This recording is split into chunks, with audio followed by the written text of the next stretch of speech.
And welcome back to another episode of Pokemon Knowledge. We're running a little late tonight, but that's okay. To the title of this video, though, you might be wrong about Pokemon Invest. And what does that mean?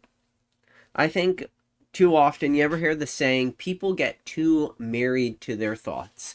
Married as in, to death do us part. And we're running into a weird issue right now. There's a lot of people entering this hobby, and I think it's probably the best thing that of anything that is going on right now with this current boom. You can say that the prices are really nice.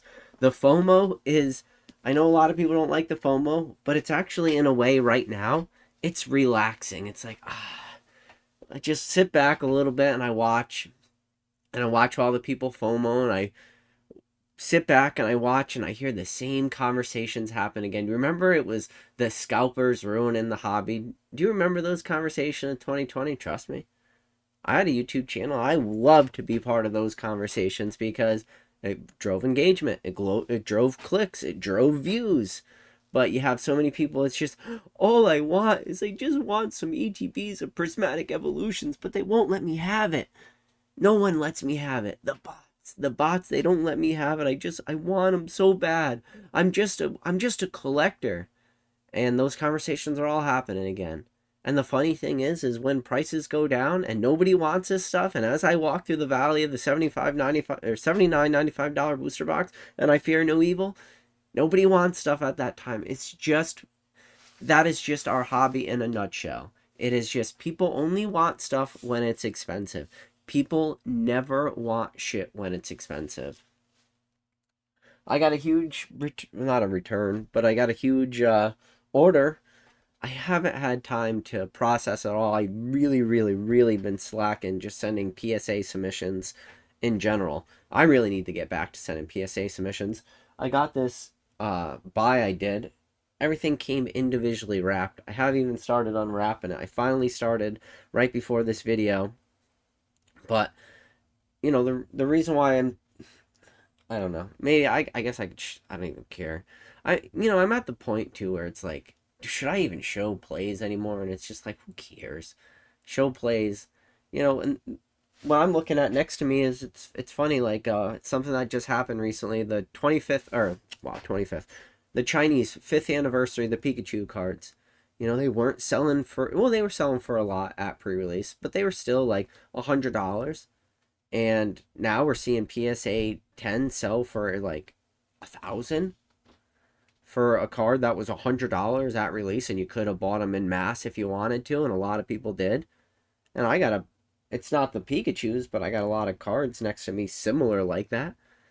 But it's funny, it's like I was talking about Chinese cards till I was blue in the face many videos back, and everybody's always like, PK, whatever happened with your Chinese cards? It's like, nothing ever happened. Like, it just kept going. I just stopped talking about it, and then I don't talk about a 5th anniversary promo, and then you see prices go up crazy, and it's like nobody wanted Chinese cards. But this is what happened. That Pikachu promo went parabolic. It went super expensive, and now that it went super expensive, everybody wants it. Nobody wanted it when it was cheap, and cheap is still relative, but before there was hype around it, people didn't even know what it was. It wasn't even on people's radars. It was on my radar before it even released. We are back to people only want shit that's expensive. That's it. And one thing great about this is rising tides lift all ships, but it goes to the title of this video. You might be wrong about Pokemon Invest in that if you're just too married to your thoughts. Listen, I'm definitely married to a lot of thoughts in this hobby. Graded is one of them. I love PSA. I think PSA is your best value of store of money. But I think this is a funny thing is people, even me, I think people think I'm so married to my thoughts, which I'm married to my thoughts in a moment of time. People forget when it came to grading, I'm all about grading with different companies. It's just people forget that. I started my channel talking about a play that I did 4 years ago, and now it's become, you have to be pretty deep on my channel even like hear me talk about the play, but it was GMA. And everybody's out there is going to be like, GMA, PK, I asked you about like other grading card companies. I'm thinking about like CGC or Beckett, or I'm maybe feeling a little frisky or fucking idiotic and retarded, and maybe I'll go after Tag, you know, like I think that's what people are thinking. But it's like, no, I graded cards with GMA when it was $4.50 a card. As long as you did a minimum submission of 100 cards, it was $4.50 a card. And that was at the time when PSA bulk turnaround time was 1 year. Right now, people get all fired up over a month. Think about that. People think a month turnaround time at PSA is rough. A month turnaround time at CGC. When I was grading cards at GMA, it was a year turnaround time at PSA at $4.50 a card. And I threw nothing but trash to them just to see what would happen because I was watching cards. It was like the most beat up 7, 8. I have like a couple of the cards still just kind of tucked away because I keep them as a momentum. They became part of my PC because they were just so ridiculous of cards that like I have some GMA 7.5s and 8s that are part of my PC because they're part of those real early submissions that I just kind of like tucked away as a time capsule because of how absolutely ridiculous the time was. And the reason why was I was sending those cards at $4.50 and I had a buyer. Well, first of all, I was selling lots of 100 of them and I was getting between $20 to $25 per card. And then I had a bulk buyer who was buying them at $16 a slab. A bulk buyer, meaning no matter how many I had, he would buy every single one of them, no matter the grade, at $16. I cleaned up. It's still to this day one of my best just returning investments that I've ever done. So people will always be like, PK is so married to his thoughts. He's had Nat Turner on his channel twice. He only likes PSA, except for when I tell everyone, hey, by the way, except for this one time, I did this gigantic submission to a no-name grading card company because the hobby and the market was so irrational.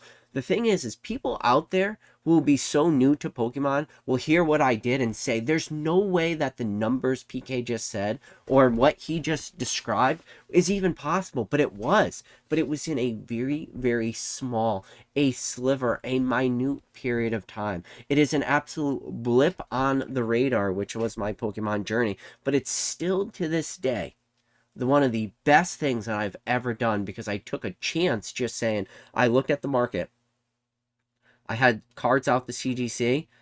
My cards were just not coming back from CGC. CGC had advertised 30-day business day turnaround time. Ended up taking a little over 6 months to get those cards back. PSA in November, December of 2020, you wouldn't get those cards back till like 2022. It would be a year till those cards came back. And it was just a sliver of time, a moment, a blip on the radar. But that's the problem is people get so married to their thoughts. They believe in what they're doing so much that they're not willing to move anyway. Like people don't move vertical or horizontal. People don't move side to side. People are just robots walking down. People are the Dan Ketchmall collectibles of this hobby. They are just robots. They only know zeros and ones, beeps and boops. That's all they know. Dan is obviously not a robot. Okay, Dan might be a robot. But where was I getting at? Okay.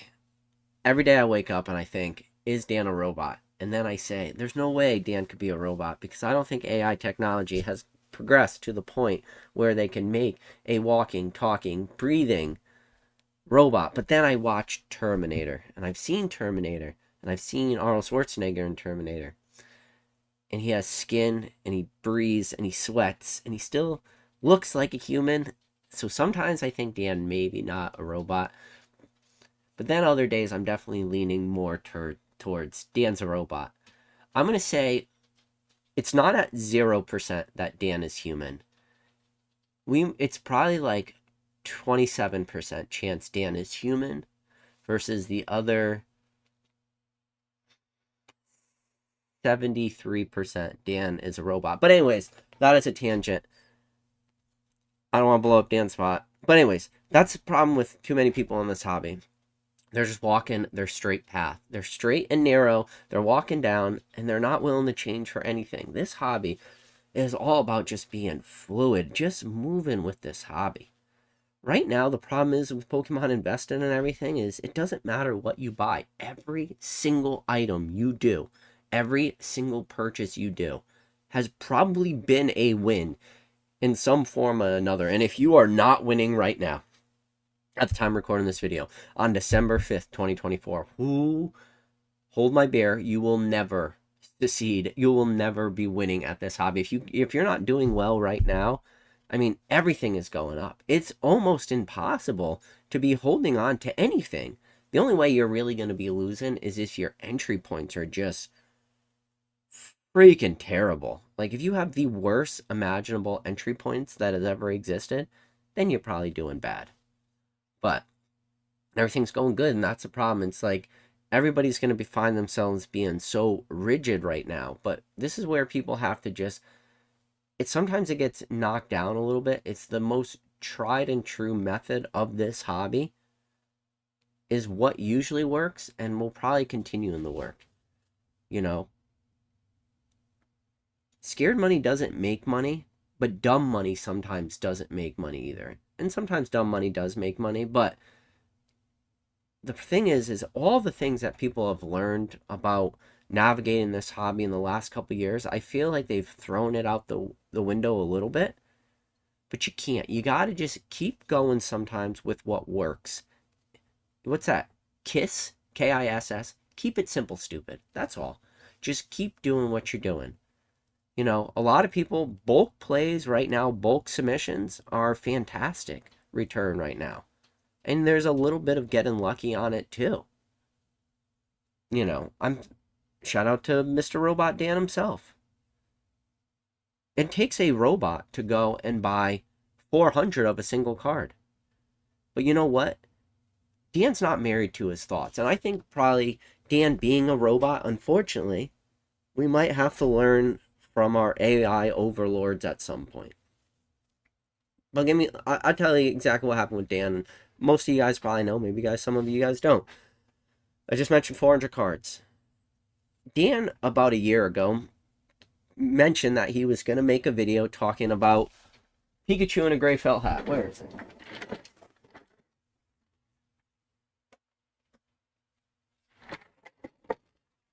This is my PC one. I had to move it because my kids keep freaking playing with my display every time they come down here, every time I'm packing packages.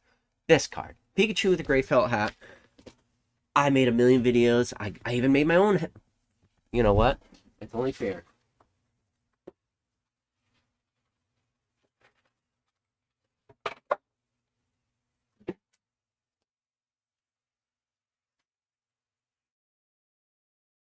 Alright, it's only fair. If I'm going to talk about the Pikachu with the gray felt hat, might as well put on my PK Pikachu with gray felt hat, because people are going to be like, what is PK talking about? He's never I talked about this freaking card till I was blue in the face. Talked about it so much that I have a card. Alright, so I have a hat every time I talk about this card. So now I'm talking about the Pikachu with the gray felt hat. So I'm going to put on my hat, the PK in the gray felt hat. Dan bought 400 of these cards from a sealed case. So sealed case has boxes of 25 in it. So Dan was able to buy 400 of them. A year prior, Dan talked about this card, and he said that he thought in a year from now, this card would be about a $50 card raw. And Dan was far off, because Dan ended up spending around $150 per card. Now, this is the thing. Some people can go back, and if you wanted, you can take when Dan talked about this card at being $50, you can go and you can clip that one line from that one moment in time, and you can, if you wanted, you can make a video right now about Dan, and you can just use that line, just use that clip of Dan talking about this card being a $50 card, and make a video today, completely butcher what he's done, the play, and say, listen to this quote unquote PokeTuber, this guy who's so successful in Pokemon. Look at how bad his take was on this card, and then they could pull up recent seals of that Pikachu with a gray felt hat. They could look at what the sealed ones are doing. They could look at what the 10s are doing. They could look at what the Beckett 10s are doing. There's only one Beckett Black Label, so there's not a lot of comps for that, but they could just make a video and they could blast Dan, and they could be like, look at this guy. He thought it was going to be a $50 card. Look at how wrong he was. And if that was the only context you had, then yeah, Dan was super wrong. But this is the thing. Dan is not married to his thoughts. Too many people get married. It's like, I put my hands up like handcuffs, so it's like, till death do you part, But people get married to this thought. Well, what happened? When Dan was at a Collecticon, the last one he went to, just because he thought it was going to be a $50 card in a year from now and he was wrong, it ended up being a $150 card because he originally had a different price point and he was wrong about that price point. Did it change the way he navigates that card? No. Fast forward a year later, he bought a sealed case for $50,000 after he was wrong about that price. And you know why? Because he's not married to his thoughts. And he's willing to just adapt and change. Probably because he has no heart. Like the Tin Man from Wizard of Oz. He's a robot. Robots don't have hearts. So because he's not married to his thoughts, he was able to pick up these 400 of them, get them all in. They were in a sealed box, so that you at least know that they weren't pre-sorted. A lot of the ones you're going to buy on eBay, like if you were to buy a Pikachu with gray felt hat from my eBay, newsflash for you, I'm going to let you in on a little secret. It would be pre-graded by me. I would look at the condition of the card, and the one you would be buying would already be looked over by me, and there would probably have been something wrong with said Pikachu, whether it's centering, corners, edges, or maybe I see some sort of surface defect, a little dent or something that prevented me from sending it to a PSA, but that's because on my eBay, there would only be a handful of them. Nobody has 400 of them that they have up on their eBay listing. So Dan bought that box, spent $50,000 to buy that box of 400 Pikachus, and you're already seeing what Pikachu with gray felt hat is doing since he bought those. Even if he didn't grade any of them, if he just put them in a corner of the room, in the matter of a couple months, the percentage return games are astronomical.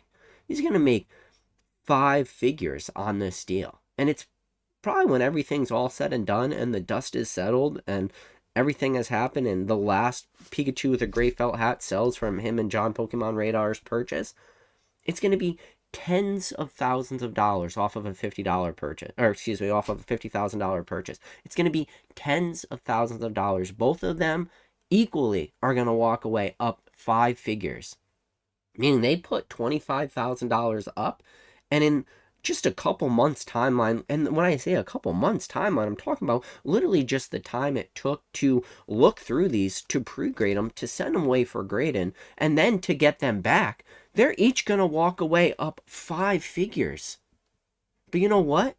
That's the same card I told you Dan thought was only going to be $50.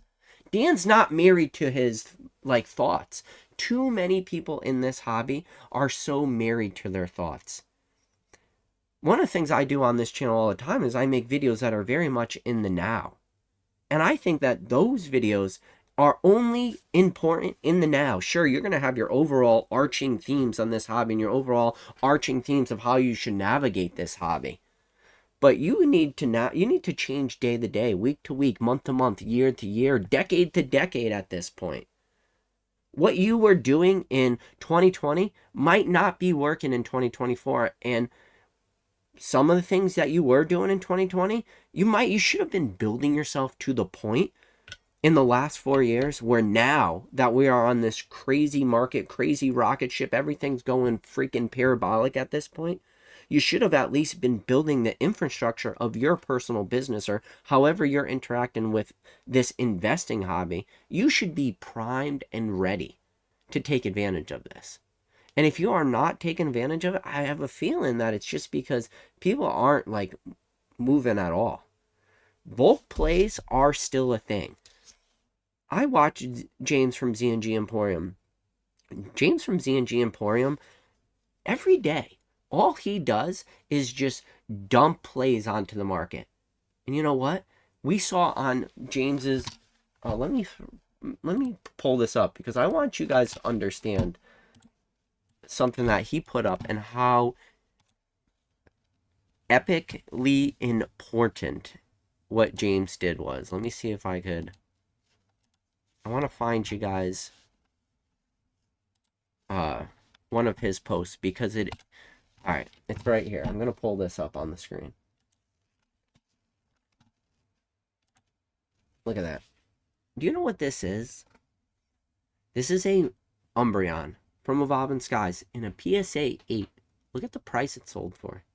We had a PSA 8 Umbreon crack 4 figures.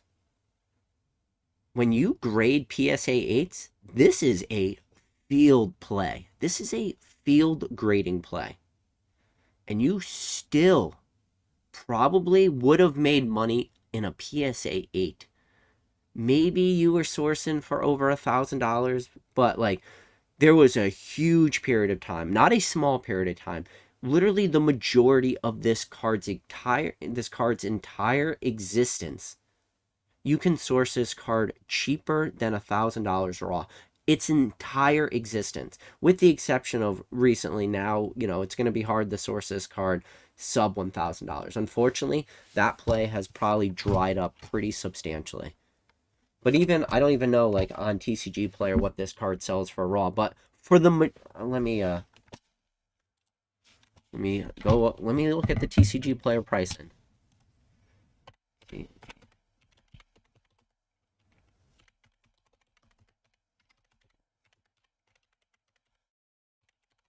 Let's look at the, I mean, but this is just like James puts this stuff up.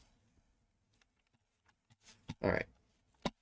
So let's go back to share screen. So yeah, obviously this card right now is very expensive. But the 1 year timeline, so it is a little bit hard to see, but I want you guys to see something. This right here, 948, that was an all-time sale right here, right before this happened. You see this giant spike that happened in the last 3 months? Do you see this? So right here, it was at $1,004, and that was on October 16th. Just so you know, Evolving Skies was released August of 2021. So from August 2021 all the way up until October of 2024, right before it hit this $1,000 raw, from August 2021 till October 2024, this card, if you bought it at any point and you had a field fucking grading play, look at this. It's a PSA 8. You field, you are a loser. You lost. You want it. You went for the 10. You bought this raw. You bought it near mint and you got an 8. Sucks to be you. Ha ha. Joke's on you. If you bought that from any point from August to then, that card at release was $250 till years later it was $1,000 right before October 2024. You are a loser. You're a failure. You failed at Pokemon. You failed at grading. You failed at one of the easiest plays in history, which was the Evolving Skies Umbreon. That was from August to October. You were a loser. Guess what? From October to December, 2 months later, you are a freaking market savant. You're a genius. One of the smartest, best investors we've ever seen on this hobby. This is the hobby you are navigating in right now. How can you be losing at this hobby? Look at this. You never could have lost on this card in the history of this card. As long as you bought this card raw, you could never lose on it. Sure, could there be the near mint contenders that got 7s or 6s, or if you want to get into the ultimate semantics, but you never, does that make sense? You never lost. This is the strength of this hobby, that you could have a PSA 8 Umbreon still sell for $1,000, 4 figures. You know, James has a great comment right there. Confirm paid, a PSA 8. Yes, a PSA 8 Moonbryon had broken into 8 figures. Unless I'm mistaken, this is the first modern set in the entire Pokemon TCG in a PSA 8 that has broken into 4 figures. What an incredible this story has had. Will be interesting to see where this is in 5 years.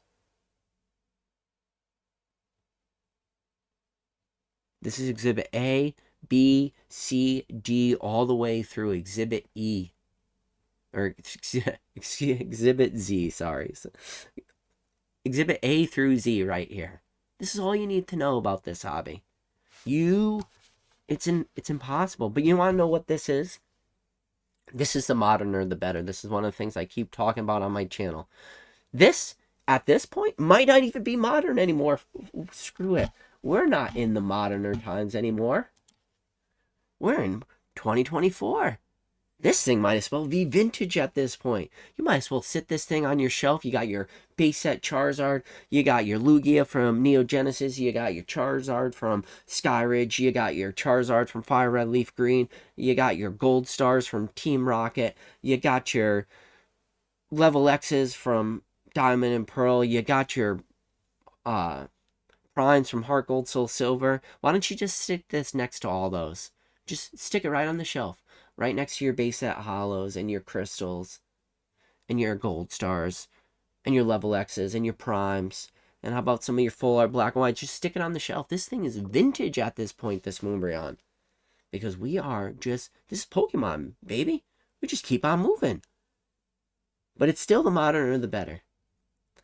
You know, it's just, that is where we are today. You cannot be losing right now. If you are losing, look in the mirror. Figure out what are you doing wrong, because you are fucking this up so bad for yourself. And I think the only reason you could be failing right now is you're just so married to your thoughts. You can't be married to your thoughts right now. Spread your wings, fly, be free like a butterfly. You know, I'm going on, I'm seeing a lot of like the FOMO kick in, all these shitty products that are going out too, like you can't even buy check lane blisters or 3-pack blisters and stuff. And I'm starting to see these comments in other people's chats again. It's like, do you think check lane blisters and 3-pack blisters and regular ETBs, do you think these are investable? It's like, listen, if you just stick with the tried and true for some of this stuff. Just buy booster boxes of sets. Right now, you can buy booster boxes of set at release. As long as your entry points are low enough, go ahead. I'm seeing a lot of people, which there was a period of time where I was super illiquid in this hobby. I became super illiquid when everything was going down, and my problem was all prices were going down. I found myself illiquid, so all I was doing was trying to make myself liquid, because when we eventually did hit rock bottom was when I was the most liquid and I was buying the most stuff. But like, I'm finding people right now, I'm talking to them, we're just entering this hobby, and I'm like, hey man, everything's going up. How are you doing with your investments? Are you turning and burning anything? And everyone's like, no, PK, I got less money today than I did a month ago. And from a month ago, I had less money than I did from 6 months ago. I'm all gone. I'm getting credit cards. I'm gonna start looking 0% interest, PK. Do you think that's a good purchase? Like, I mean, everything I bought to this point has gone up. But then I say to him, like, bro, like, in my opinion, you haven't made any money. On paper, you've made a ton of money. Those are all unrealized gains there. You have made no money in this hobby. You are an unrealized gain monster right now. But you're just also telling me you have zero liquidity.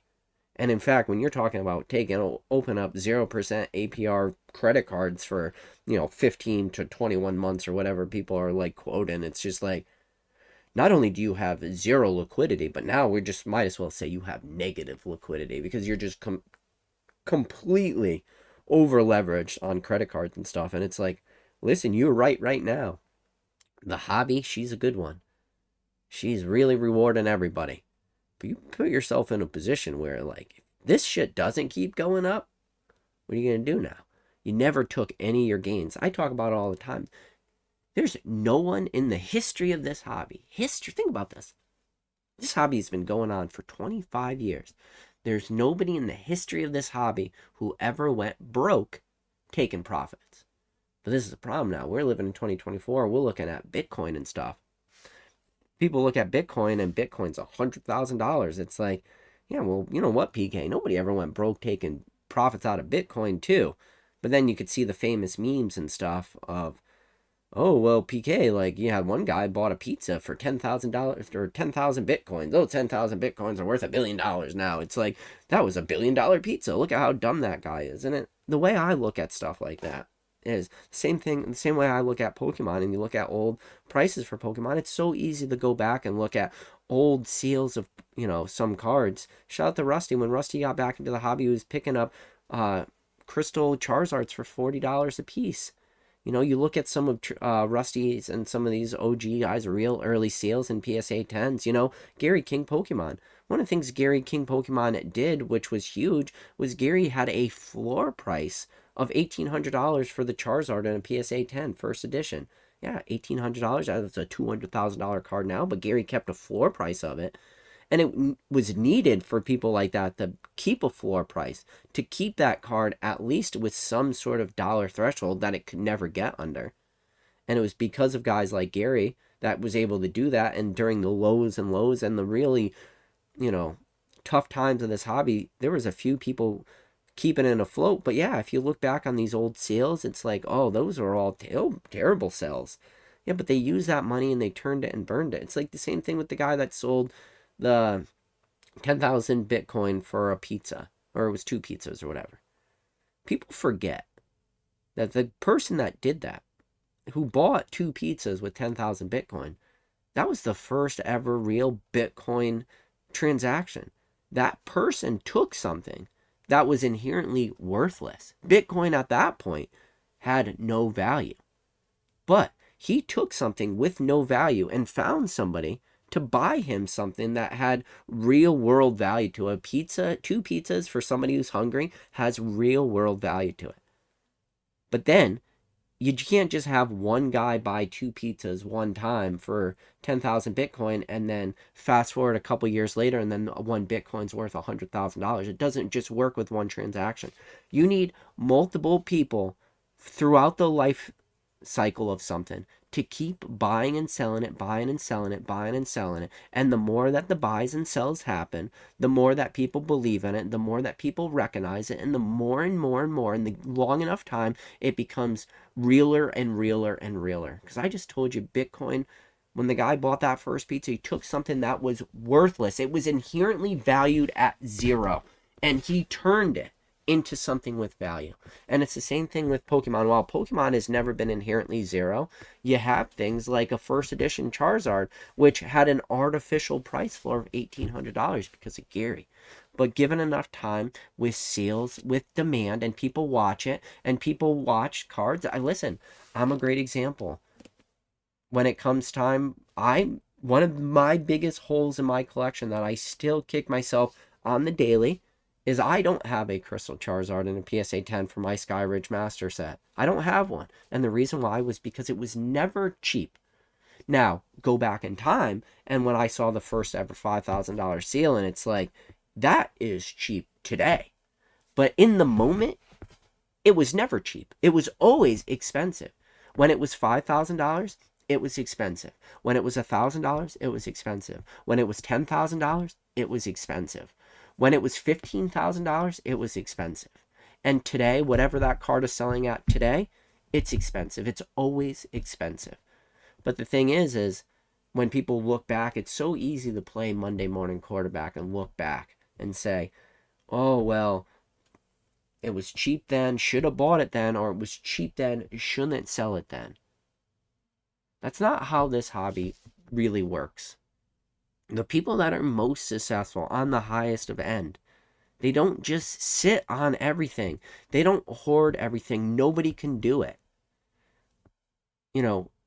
If you want to make your collection worth $1 million, there is a path for you to do that. People will probably be even afraid to tell you there's actually a path. If you want your collection to be worth $1 million, there's a path. Even if your collection's only worth $10,000 or $20,000, there's a path. That path is going to involve you adding more money in the future, but you can't just have your $10,000, $20,000 investment turn into $1 million by just sitting on it for 10 years. Your Pokemon is not Bitcoin. So what you're going to have to do is you can turn and burn that though. Even if you're making a couple percentages on that money every year. Recently, you could take that 10,000, you could turn it into 13,000 really quick. That's a quick 30%. And you just keep doing that and you keep rolling it over, rolling it over, rolling it over. And the problem is sure, if you had just like this perfect, you lived in a vacuum and you put it into a compound interest calculator, it's like, well, compound interest, what if I could roll this over at a compound and, 10% over 5 years? How much? No, it doesn't work like that either. It's just things in this hobby are not static. They are dynamic. So you got to constantly change. It's like keep moving, keep turning and burning. It's like grade your cards, sell off your misses, still have sealed product, but don't sit on too much sealed product. Like, I think one of the things that people forget is they'll look at their sealed investment. What's a good sealed investment? Chilling Rain. Chilling Rain's an investment I talk about all the time. As I walk through the valley of the $79.95 booster box of Fear No Evil. Chilling Rain booster box is $80 a piece. Let's say you bought one. You're sitting on that Chilling Rain booster box till today, and it's now worth $225. You did pretty fucking good. You are one of the best investors ever percentage-wise. You probably could have took that $80 though, turning and burning and flipping and grading and buying raw and buying singles. The problem is you're going to have to trade. There has to be some sort of trade-off though. And one of the things you're going to have to trade off is going to be your time. It's going to be the question of how you value your time. If you value your time where you're okay with just putting a ton of time into this hobby, you will be more successful doing it that way. The people that I know that are most successful are not just strict, sit on it, stick it in a closet and forget it. You could probably even point to products that maybe, but some of people's inventory, I know some people out there who don't have 6-figure jobs and they have multiple big 6-figure collections where their collections are way more. It's like, all right, you got a $50,000-$60,000 a year job and you got a $600,000 collection, but it's not really a collection at that point. It's a lot of inventory, a lot of moving pieces, a lot of turn and burn, a lot of things going on in the background too. And the thing is as you scale up in the hobby, the plays you make are just bigger and bigger dollar amounts too.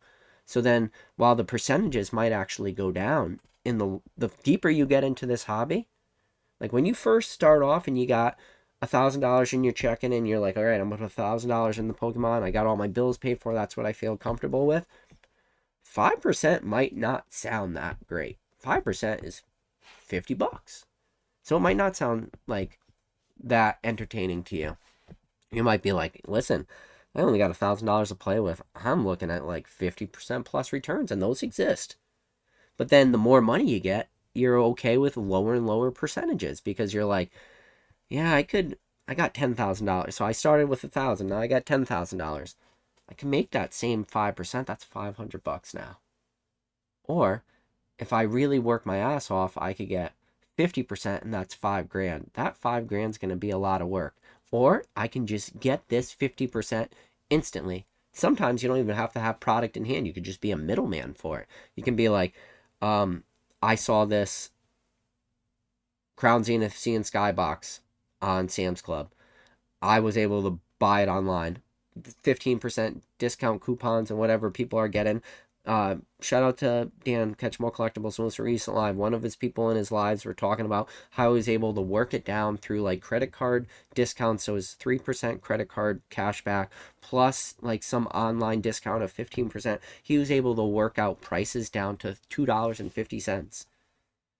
That's instant liquidity. As fast as you could buy that, and as long as the amount of time it takes Sam's Club to mail it to you, you could literally just push it right out the door. You could push it to us, push it to me, push it to Dan. We'll buy it for streaming. As fast as you can possibly do that. Then might not have crazy high gains, percentage-wise, but it will be instant liquidity. And then as you want more and more instant liquidity, you're willing to take lower and lower percentages. but at the same time, your bankroll is growing. And given enough to listen, this hobby is special. The amount of change that has happened for me just in this last year, it's insane. I always give perspective. It's one of my favorite things to do. And if you're not new to this channel, unfortunately, you've had to hear me give perspective more times where I don't know how there's not blood pouring from your ears and blood pouring from your eyes and blood pouring from your nose and you're coughing up blood at this point because there's only so much you could hear. But I tell all the time my story in this hobby because I think it is so vitally important for reference. I got back in this hobby in 2012. Everybody hears 2012 and they instantly think of what prices were back then. Wow, did PK, were you buying sealed first edition booster boxes and PSA 10 Charizards, and were you buying all this stuff when it was super cheap? And I love to give perspective. Now, when I got back into this hobby, I was buying unlimited Raichus and beat up light play, moderate play, condition. I bought out eBay. That's how I got back into the hobby. Now, people getting back into the hobby, the amount of years it took me to spend 5 figures in this hobby, the amount of time it took me to spend $10,000 is years. And that's me getting in and not going crazy fast. And the amount of information I was absorbing was probably at a what I would consider normal rate. There wasn't channels out there. Now you could just type in Pokemon invest in and forget about it. You're flooded with a million things. It was just organic interest, learning about stuff, reading forums, reading random websites, going on your, E4s, going on your Poke Beaches, going, just absorbing information that way over a long period of time. Now, and I give that just so everyone understands, like now people hop in and they're in this hobby for 3 months. And what took me years to spend $10,000, they're spending $10,000 in their first week. And the amount of information that they're consuming and they're amassing and the knowledge that they have is more than I had for the first half decade in this hobby. And they're able to absorb this information in a month or 3 months, and they're able to navigate this. And people are talking about distribution, and it's like, when I talk about distribution all the time, I don't have distribution, but I at least understand distribution enough where I could talk about it. I didn't know what distribution was when I first got back into the hobby. Like, my perspective from when I started, the perspective of people now is so drastically different. Like, you got to give perspective. But one of the things that worked for me was just time. It's just time in the hobby. A lot of it's luck too. Lady Luck, she is one of that. I'm married to a redhead. Redheads are spicy. They are spicy. Lady Luck, she's a spicy redhead. 1 second she loves you, the next second you don't know if she's gonna poison you or not. That is Pokemon. Lady Luck, she's a spicy redhead. She might kill you. My God, do you love her? You love her unconditionally, because to that point you become a little bit married to Lady Luck, and that's just Pokemon for you. But don't lose sight, don't lose perspective, don't understand what's going on right now, and make sure you are taking advantage of all this right now. And yeah, this is a problem. You could sell off a lot of stuff, and in a year from now you look pretty stupid, but you don't have to be married to any ideas. You can be selling off stuff now today. In 5 years from now, you want to know what? You might be buying it back. You know what? You might be buying it back for more money. How many people tell you that? Not a lot of YouTube channels. A lot of YouTube channels talk, but how many YouTube channels tell you that for you, in your situation, it might be better for you to sell off something now and buy it back later or more? Think about that. A little food for thought. A little sprinkle a little fish food into the tank for you. A little goldfishies swimming around, and then you see them, you sprinkle in, and you just run. Bloop, bloop, bloop, bloop, bloop. You're the magic carps. You're the magic carps from Paldea Evolved, and you're just in the fish tank, and I'm just sprinkling the little food for thought for you.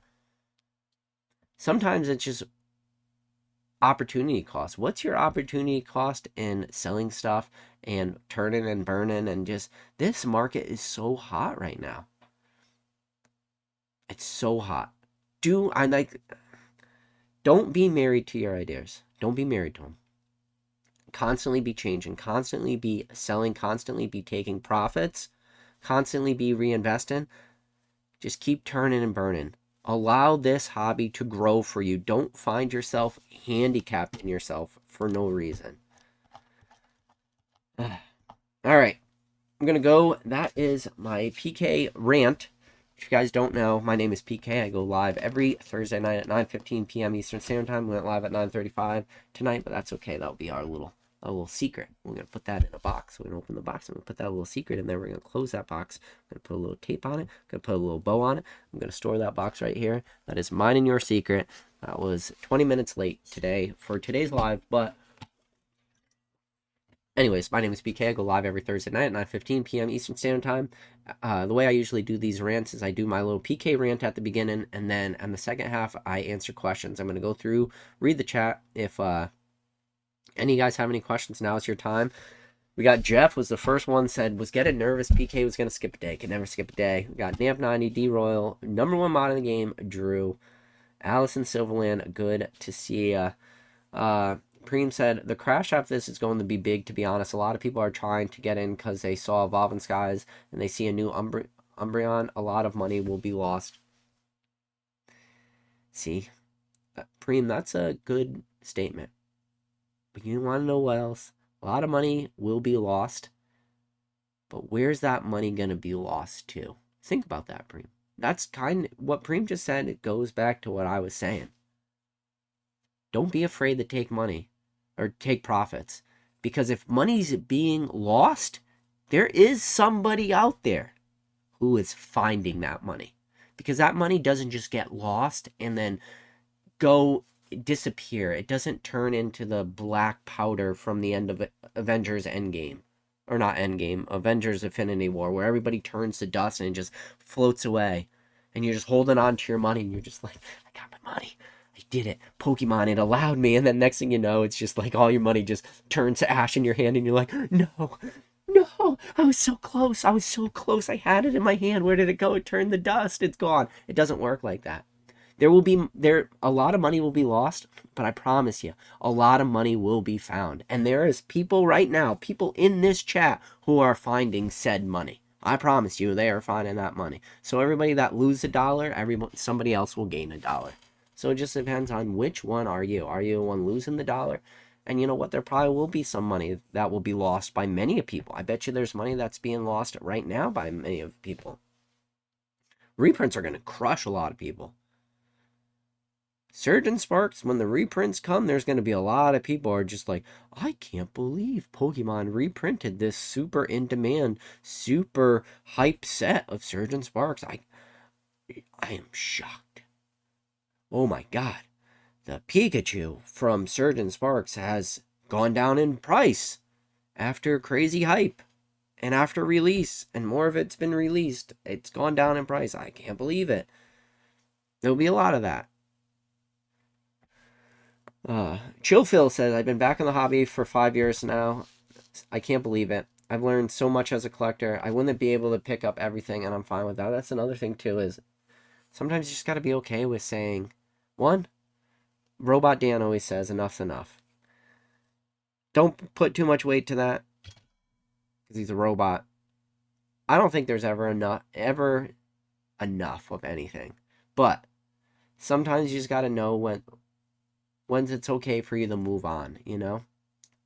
Like, when you're seeing, you guys, I'm not going to speak to you like your children either. You are so smart when it comes to this hobby. When you see crazy price increases, you've seen it happen a million times. There's prices go up, markets settle, prices go down. But you know what? They're probably going to settle at their, higher than their previous lows. And if that's the way you want to interact with it, so be it. But there's going to be a lot of like that turning and burning that you're going to miss out on. Allison Silverland said, you are doing what they call streams of consciousness talking. I don't even know what that means. Chill Phil says, that's when PSA backlog was nuts. Katie Lowen, good to see ya. Solemn said, oh my god, there's a CGZ 85 emote. Yes, there is. If you guys want the emotes, It's 99 cents a month. If you want to support me, you don't got to do anything. But if you want to support me and spend your 99 cents a month, it is greatly appreciated. It does add up over a lot of members. So yeah, if you guys want to add yourselves as a member, that's my shameless shill. As I talk about all the money that we are making in this hobby, I'm like, please join my 99-cent membership so you can have your 8.5. But no, join my membership so you could pay me 99 cents. Okay. Tommy said, PK, I'm holding a black and white booster boxes currently that are all-time high market prices. What booster boxes? Which black and white booster boxes do you have? Do you have black and white base? Do you have emergent powers? What do you have? What do you have? Do you have noble victories? Do you have dragons exalted? What do you got? What do you got? What do you got? Got a little next destinies? Got any of the plasmas? You got plasma freeze or plasma storm, plasma freeze, plasma blast? We got legendary treasures. You got legendary treasures. Slide in to my DM if you got some legendary treasures, or if you got any dragons exalted. Slide in to old PK's DMs, and Tommy, I could definitely take those off your hands for you. But would you hold them or would you sell them now? I would sell them to me at a below market price.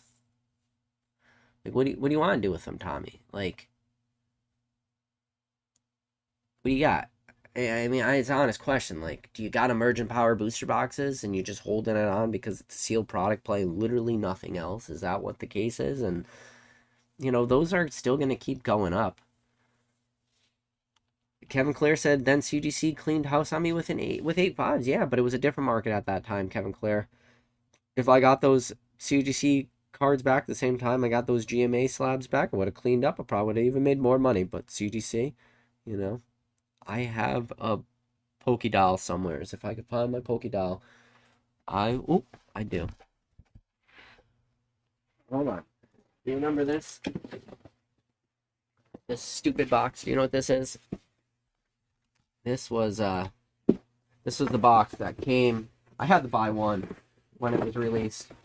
Remember this? It's a Pokemon Center. It was the mystery bag they did. Look at my this is what they sent me. I got pretty lucky. Not bad. I did get a Charizard sitting QD. So that's got to be stonks right there. So I will show you on this style. I will show you where CGC hurt me. CGC hurt me right here. Do you see that? That is my heart. Because unlike Dan from Catch 'em All Collectibles, I am not a machine. I'm just a man. And I have a heart. CGC, they hurt me in my heart. And then CGC, they bent me over. And they also hurt me right there. That's also where CGC hurt me. In my opinion. This is all my opinion. But they definitely hurt me in two spots. One of them hurt a little bit more than the other. Alright. Namp says, I've seen robots act more human than Dan sometimes. Agent Crypto said, question, do you like the Paradox Rift and Temporal Forces gimmicks? I agree with Northwoods. No one likes or asks for dinosaur versions of legendary dogs. I think they'll do fine. I mean, the tried and true just... The problem is there are learning curves for something. It's like Iron Crown, Iron Valiant, Cobalion. You know, some of these Pokemon, it's just like, wait, who is Cobalion? Who is Iron Valiant? Who is Iron Crowns? If people like don't know what Pokemon is supposed to be, what Pokemon was like, what's the future form? What's the past form? Future agent? That is a learning curve for a lot of people. So that might be where like the struggle is with some cards like that it just takes a really, really low barrier of entry for somebody to be like, okay, now I know which Pokemon are supposed to be the past form versus the future form. Like, it's just that little barrier of entry. And there'll just be some people that never get to that point. Pokemon, for us, deep down the rabbit hole type shit. We are Alice in Wonderland. We are deep. We are Mad Hatter. we're deep. We've already gone through all of Alice in Wonderland, and we've seen all the craziness, and we've actually went back. Not only did we go back once, we just keep going back. We just keep jumping down the rabbit hole. That is us. The average person in this hobby is very, very surface level. So when it comes to the ancient forms and the future forms and the past forms, because they just don't know the Pokemon, there is going to be a barrier of entry where if you have just Greninja, everyone knows Greninja for the most part. Even then, might have to scratch at the surface a little bit. But like Surgeon Sparks, Pikachu, my, well, rest in peace. My grandma's dead, but before my grandma died, she was 100 years old, and she knew what Pikachu was. My mom knows what Pikachu is. My dad knows who Pikachu is.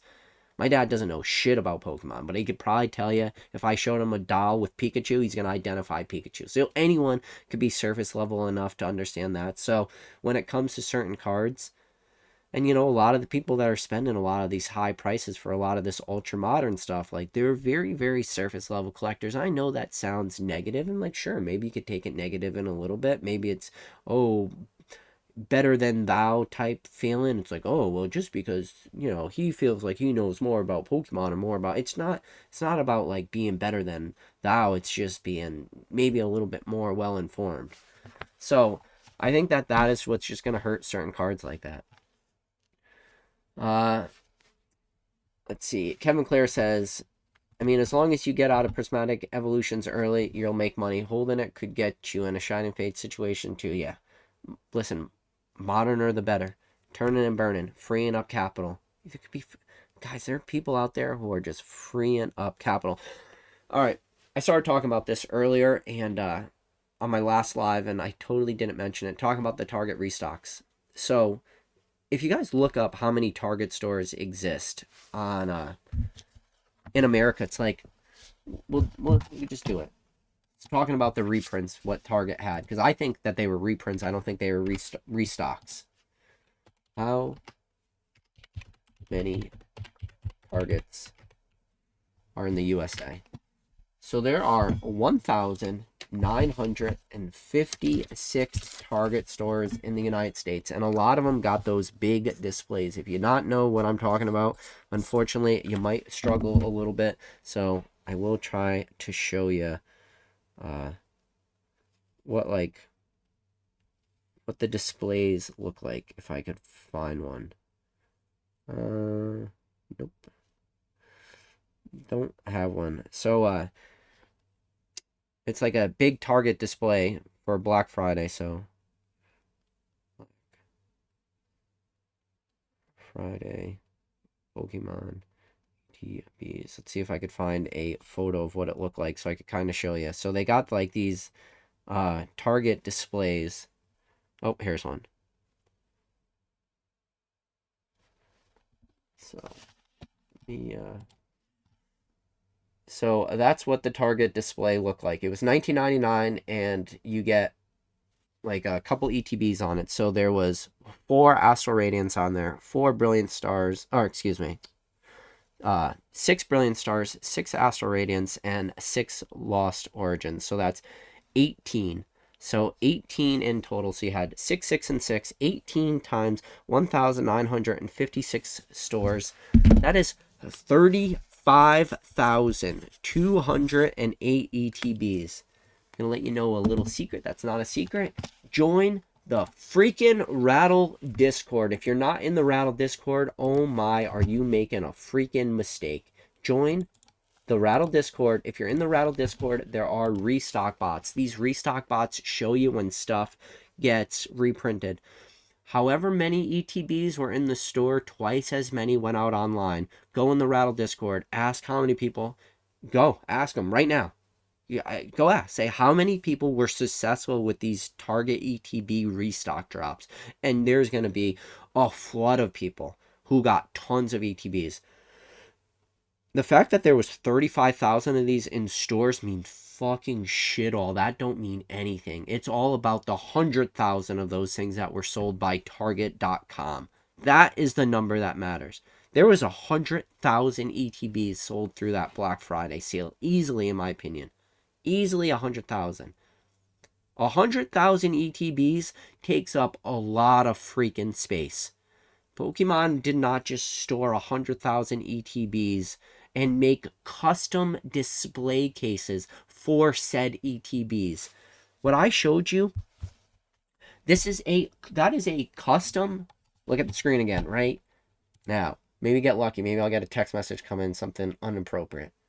That is a custom made display. That display was made just for Black Friday. These things were not sitting in some warehouse. They weren't. Sorry. Anybody out there who thinks that, you're smoking the finest of dust. Shout out to Spicy Boys TV. You are smoking dust.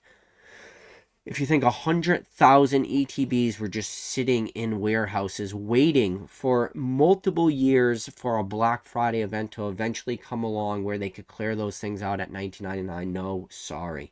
Those were reprinted, in my opinion. If you guys are dealing with space, ETB cases freaking suck.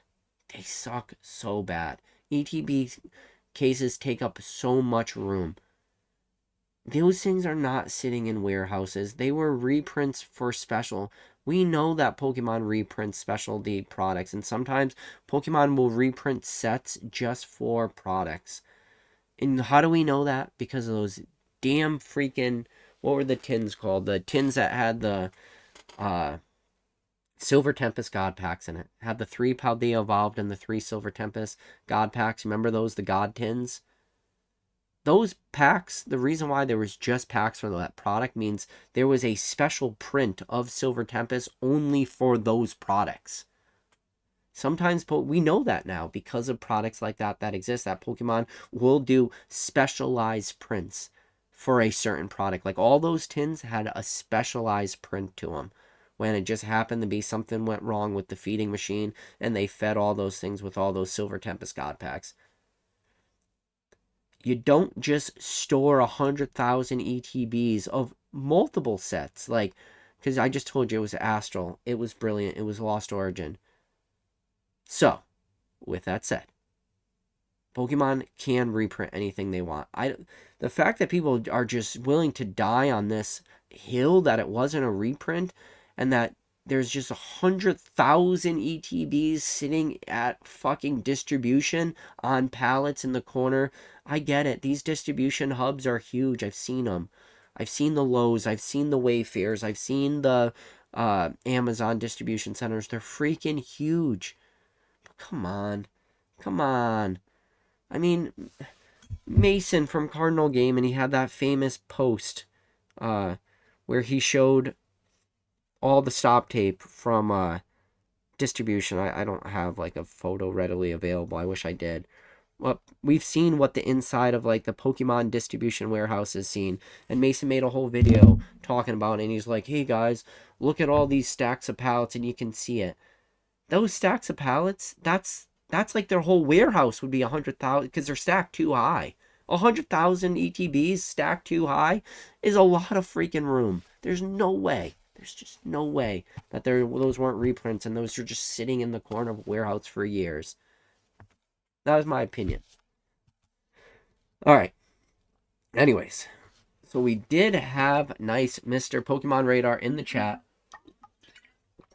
Radar, speaking of the man who works with robots. I know, it's smart to work with robots. Dan said, or Radar said, nice hat. Katie said, during 2020, it was always funny looking up the address of one of the obscure third-party grading companies and just some residential houses, guys in his house grading and slabbing. Yep, pretty much. Radar said, Radar said, price memory is the most costly disease in collectibles. That is an interesting, it can be a disease. Because diseases just, they make you sick to think about it. Yeah, that's a good way to put it, Radar. Price memory can be a disease because people get too married to what things used to be. People get married to prices of things when they weren't in the hobby.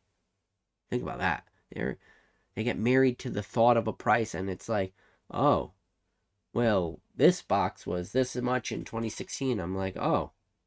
Did you buy one in 2016? No, I didn't get back into the hobby till 2020, PK.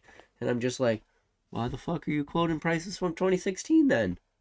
Why do you care? There's people have weird takes. Let's see. Salam said, me who wanted to vomit buying 2 Moonbreon PSA 9s at the same time raw prices $800 each. Yep. Chill Phil said he picked up a 9 for sub 600 and he's happy. It's a memento of the hobby during the pandemic boom. Yep. So Salam says, I remember when the set dropped and it was 300 and thought, wow, how stupid I was, and it would go down. Oh well.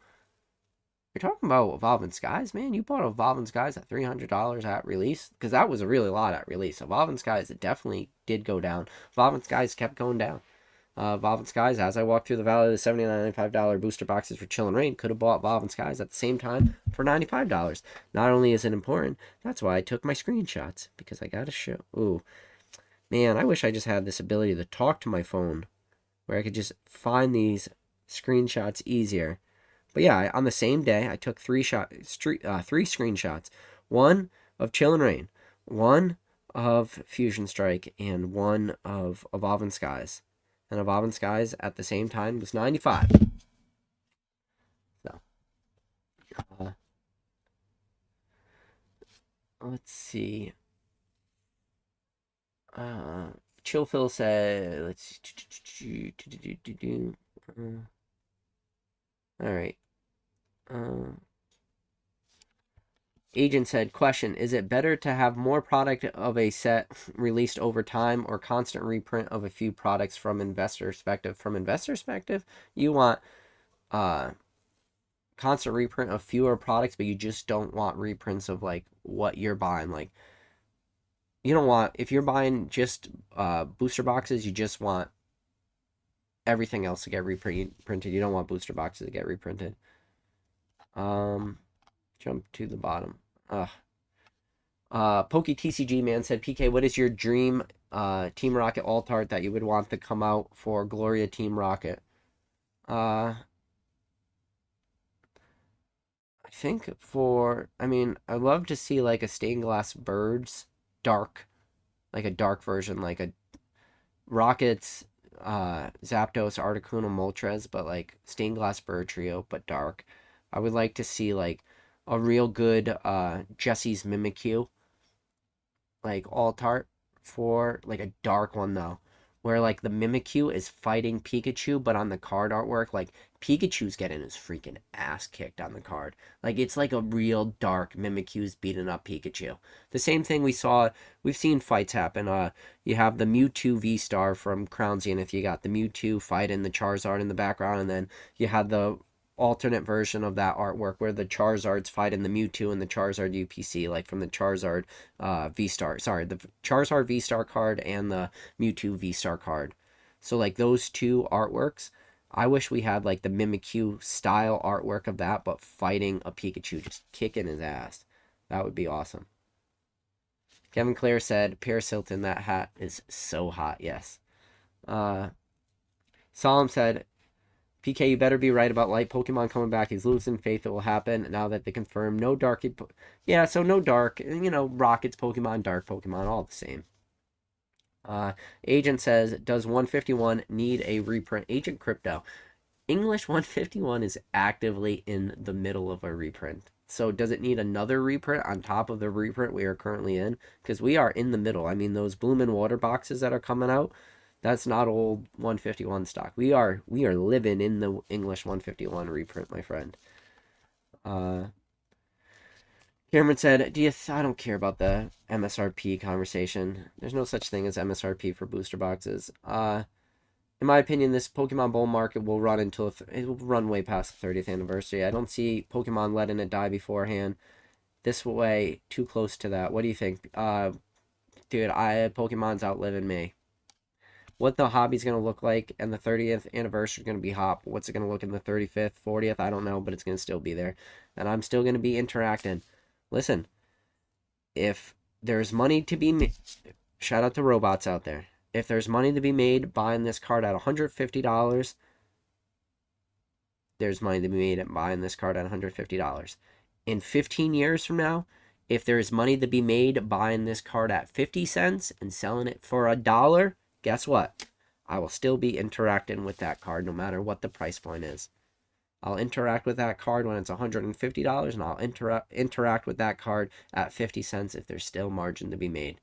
So, I don't think Pokemon's going anywhere. There'll always be plays to be made, and as always, the moderner, the better. Do you think Rattle has ever... What a comment that is.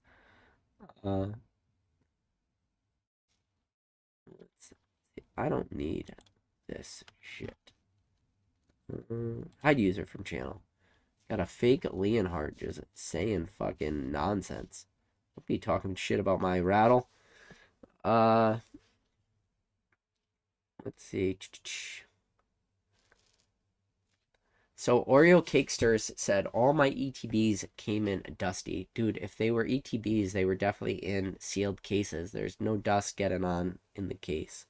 Unless you think that they were storing all the ETBs loose. Alright. Anyways, I told my wife's like, hey, can you do a quick live tonight? Yes, I can. I made it a little over an hour. Skipped a lot of questions in the chat. Sorry, I ranted too hard. As always, guys, appreciate every single one of you guys. You guys are the absolute best. You are the all-stars.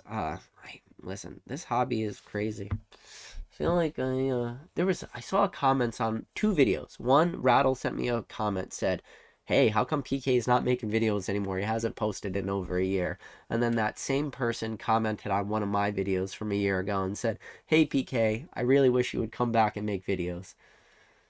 Unfortunately, I just don't think the lies are being pushed out to people. The fact that somebody commented on Rattle's video said, where's PK been in the last year? Even though I've been live every single week of 2024. Every single week. I have not missed a single week making an hour-long live. But there's still people out there like, thought I left the hobby? So maybe I'll have to make like a pre-recorded video.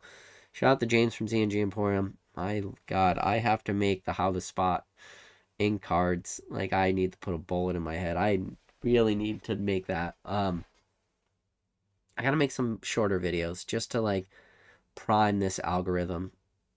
The lives are fun, but I just don't think the long form content gets pushed out to enough people. Listen, I make the videos I like to watch, so I think maybe there's a group of people out there who probably want to watch this stuff, but honestly, they don't even know this channel exists. Which maybe that's a good thing, maybe that's a bad thing. It's probably, I don't know what it is. Either way, maybe I'll get more of my 99-cent members. Anyways, guys, appreciate every single one of you. As always, be safe, be happy, be free like a Butterfree, and as always, I'll catch you on the next video.